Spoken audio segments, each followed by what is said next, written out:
It's a great history book. It's not inspired. It did survive, but it's probably a great example of there are history books, there are accounting ledgers that survive history, but they're not inspired. Terry?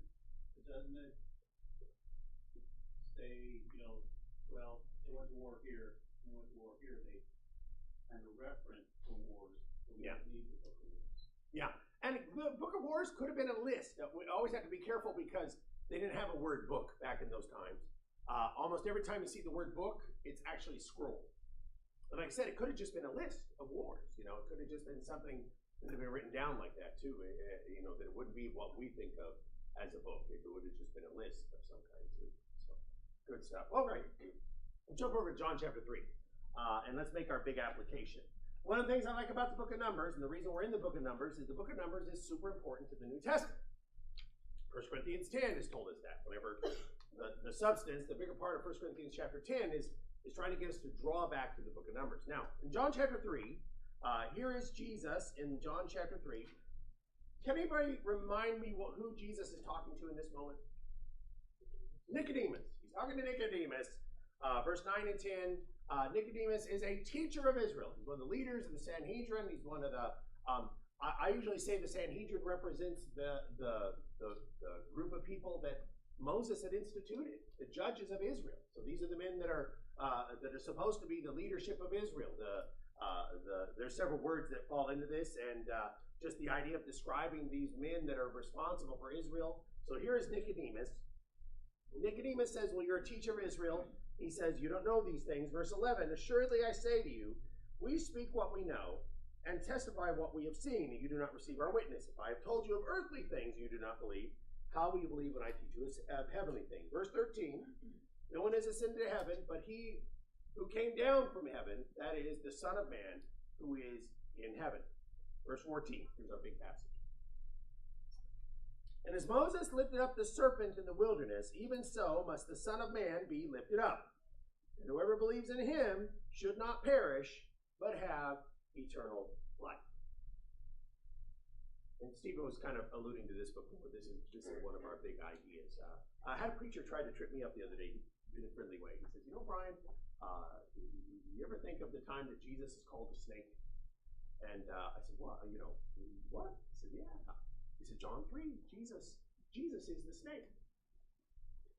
Kind of an interesting thing, but there's something really heavy here, because we've already said that what happened here was really unusual. It's a really strange way for God to behave and to operate, to say, hey, we're gonna put this snake up. Now here is Jesus saying, that snake, that's like me. That's like me.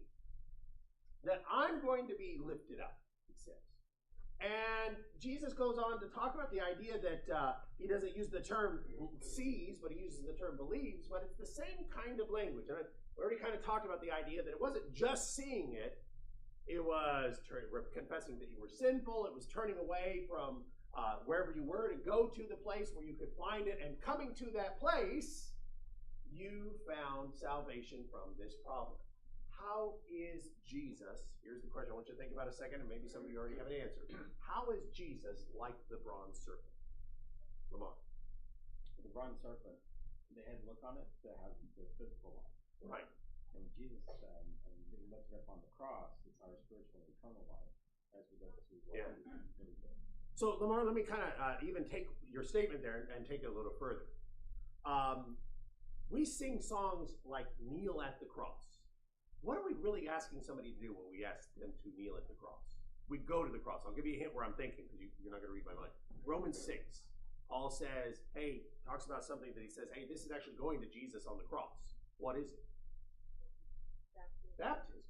When a person is baptized, they are going to the cross, and they're dying with Jesus on the cross. They're being buried with him. They're arising with him. Honestly, I see this idea that Jesus is describing, because what has Jesus just told him about 8 verses before? I'm talking about John 3 and Nicodemus. What did he told him about 8 verses before? You're going to have to be born again. What does that mean? Well, you're going to have to be born of water and the Spirit. You want to see the kingdom. Now he's saying it's like the serpent.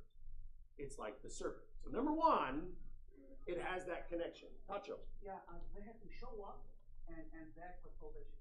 Yeah, you have to show up. You have to acknowledge your sin. You have to, turn away from things. You have to show up. Good. Just like the serpents in the wilderness represented this sort of sin. Mm-hmm. The sinless bronze snake, bronze serpent is put up on the pole to assume all of the sin from people that were being bitten, to take it on himself, to take it on himself, so to speak, to cure it. Well, that's a tricky one, Stephen, because I'm not sure that I would say I see immediately any language that says that the bronze serpent takes anything of itself. I know what you're saying though, and I think like I said, you're really trying to look at this the right way. So for sure, this is the right way. Now, I don't see a statement that says, well, the bronze serpent bears your guilt in any way. But I know why you're thinking that. I like the idea of that idea of how sin works. So that's a good comment, Stephen. Still. So Jesus came in the flesh. Yes, Because yes. the flesh is what the problem is. All right, Teresa, you said it. I was kind of hoping I get to say it. You said it. That's okay. Give yourself a Brian point. I wanted to say this because it's so neat. What's crazy about I shouldn't say that, but what is so unusual about this is God puts a form of the problem up there. God doesn't say, hey, I'm going to put the solution up here and you're going to see something that looks like a solution. What they're looking at is something that looks like the problem. What's our problem? You said it. But sin, where does sin come through? The flesh. What does Paul say in our study in Romans chapter 8? Paul says that God sent his son in the likeness of sinful flesh so that we could be saved. What's so neat about the bronze serpent? That Moses puts their problem up there, and the problem is the solution. Jesus comes in the flesh, our problem, and he's raised up in the flesh so that we can be justified. And I think that's fantastic. I also think we're out of time. So we will pick up next week, chapter 22. We're going to see, next week's begins, and I know we won't get through, I think I have slotted down 2 weeks for it, I can't remember. Probably the biggest lesson that the book of Numbers wants us to remember. This is, when I say biggest, the one that gets referred to the most in the New Testament is this thing that happens at a place called Baal Peor.